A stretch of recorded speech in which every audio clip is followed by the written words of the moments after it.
Il a vécu de longues heures d'angoisse ponctuées de coups et de mauvais traitements. L'homme kidnappé dimanche matin devait servir de monnaie d'échange afin que son fils verse une rançon de 3 millions d'euros.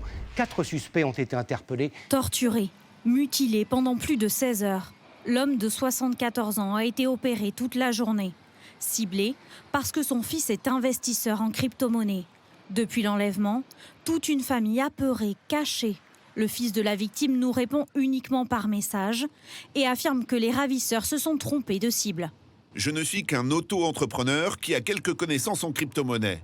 Eux pensaient s'attaquer au père d'un millionnaire. Ils m'ont envoyé des dizaines de vidéos de mon père, fusil sur la tempe, couteau au ventre. Ils ont essayé de lui couper plusieurs doigts.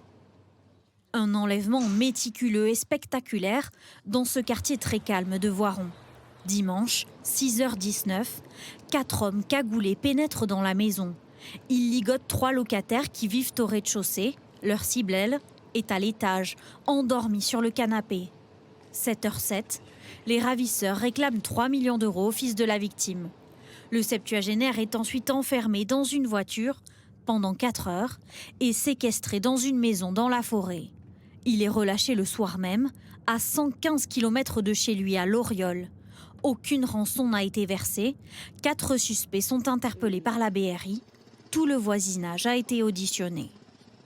Ici, c'est un cas exceptionnel, c'est un cas vraiment ciblé, hein, il est ciblé. Hein. On a vu sa fille, elle avait l'air inquiète. Peut-être pas encore réalisé vraiment ce qui se passait. Rien qu'en 2 mois, au moins 4 enlèvements liés à la crypto-monnaie ont eu lieu en France. Comment ces victimes anonymes, discrètes sont-elles repérées?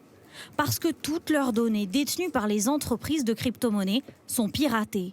C'est ce qui est arrivé aux clients de cet avocat la semaine dernière, une crainte quotidienne. Aujourd'hui, la question de la sécurité, c'est un sujet qui est devenu effectivement majeur parce qu'on a des faits depuis 2-3 ans qui se sont considérablement accélérés et qui là atteignent, si vous voulez, un rythme qui est honnêtement assez difficilement croyable.